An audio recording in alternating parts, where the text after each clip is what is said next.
Shalom, selamat pagi Bapak Ibu, saudara-saudara dan keluargaku yang diberkati Tuhan Yesus Kristus. Firman Tuhan pagi ini saya ambil dari kitab Efesus, pasalnya yang ketiga, ayatnya yang ke-16 dan yang ke-17. Demikian firman Allah. Aku berdoa supaya ia menurut kekayaan kemuliaannya menguatkan dan meneguhkan kamu oleh rohnya di dalam batinmu, sehingga oleh imanmu Kristus diam di dalam hatimu dan kamu berakar serta berdasar di dalam kasih. Bapak Ibu keluargaku yang diberkati Tuhan Yesus Kristus, firman Tuhan hari ini saya beri judul kehidupan yang berkualitas.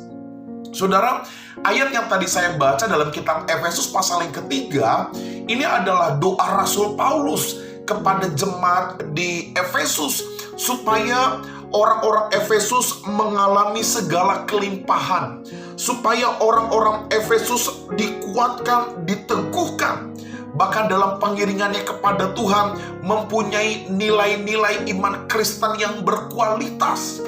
Makanya Paulus berdoa kepada Allah supaya orang-orang di Efesus hidup berkualitas sehingga nama Tuhan dimuliakan.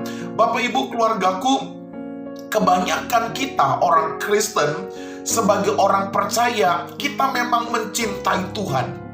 Saya tidak bisa pungkiri banyak orang-orang Kristen sangat mencintai Allah, sangat mencintai Tuhan. Bahkan mereka mengaku dengan mulutnya bahwa Yesus adalah Tuhan dan Juru Selamat, Yesus kekasih jiwanya.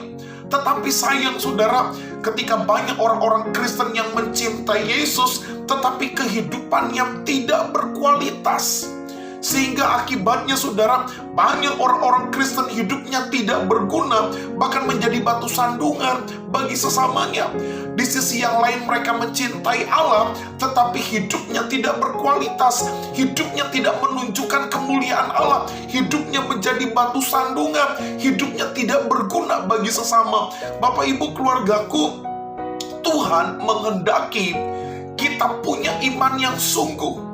Tuhan menghendaki kita punya keyakinan yang teguh bahwa Yesus adalah Tuhan dan Juru Selamat. Tetapi Tuhan juga menghendaki sebagai orang-orang percaya kita hidup berkualitas bagi Tuhan.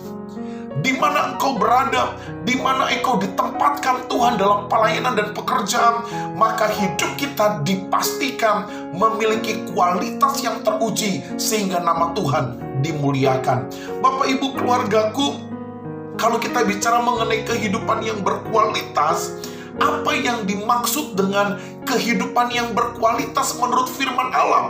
Saya menulis saudara, ada 3 perkara sederhana tentang hidup yang berkualitas menurut konsep firman Tuhan. Yang pertama saudara, saya menulis hidup yang berkualitas adalah hidup yang terlepas dan terbebas dari segala perbudakan dosa. Bapak Ibu, kalau kita mau dikatakan orang-orang yang berkualitas, maka kita tidak boleh diperbudak oleh dosa. Kita tidak boleh punya favorit sin. Kita nggak boleh punya dosa kesukaan yang terus-menerus kita lakukan sehingga kita diperbudak oleh dosa itu. Orang yang berkualitas, orang Kristen yang berkualitas, hamba Tuhan yang berkualitas, dia terbebas, dia terlepas dari segala perbudakan dosa. Lalu yang kedua saudara, apa yang dimaksud dengan hidup yang berkualitas? Yang kedua, hidup yang berkualitas adalah kehidupan yang benar di hadapan Tuhan. Hidup yang benar di hadapan Allah. Dia melakukan kebenaran demi kebenaran. Bukan apa yang orang suka, bukan apa yang orang mau, tetapi dia melakukan kebenaran apa yang Tuhan kehendaki. Itu yang dia kerjakan. Sekalipun mungkin di mata orang firman Tuhan pedas, keras, dan orang tidak suka, karena kita mau menyukakan hati Allah dan melakukan kehidupan yang benar, maka kebenaran itu yang kita kerjakan. Lalu yang ketiga saudara, apa yang dimaksud dengan kehidupan yang berkualitas menurut firman Allah? Yang ketiga saudara, hidup yang berkualitas adalah hidup yang memiliki standar moral di atas rata-rata. Maksudnya apa Bapak Ibu? Kita punya kehidupan yang lebih baik daripada orang-orang di sekitar kita. Kita punya nilai kualitas spiritual yang tinggi, di atas rata-rata, di antara orang-orang di sekitar kita. Bapak Ibu keluargaku, pada saat kita tinggal dengan sesama, dengan orang-orang tempat kita bekerja, tempat kita kuliah, tempat kita pelayanan, maka kita harus punya standar moral yang tinggi. Kita tidak boleh tergerus dengan zaman ini. Kita tidak boleh tergerus dengan ilah-ilah zaman ini. Maka kita punya standar moral yang benar, yang lebih tinggi daripada yang dunia miliki. Bapak, itulah kehidupan yang berkualitas. Hal itu memang sulit kita kerjakan, tetapi bukan berarti tidak bisa. Mari Bapak Ibu, bebaskan hidupmu, lepaskan dirimu dari segala perbudakan dosa. Pastikan engkau melakukan kebenaran di hadapan Allah. Dan yang ketiga, milikilah standar moral di atas rata-rata. Milikilah standar moral yang benar, sehingga nama Tuhan dimuliakan. Nah, pertanyaan berikutnya, kalau kita punya kehidupan yang berkualitas, apa berkat yang kita terima? Saudara, kalau kita punya kehidupan yang berkualitas, maka hidup kita menjadi berkat bagi yang lain. Katakan amin.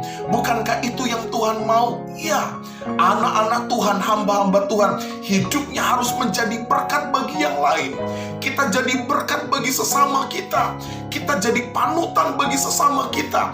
Itu berkat yang kita terima. Kalau hidupmu berkualitas, maka orang belajar dari kita. Orang ingin tahu dari kita siapa Yesus sebenarnya. Lalu yang kedua, saudara, apa berkat yang kita terima kalau kita punya kehidupan yang berkualitas? Kita meraih janji-janji Tuhan. Katakan amin.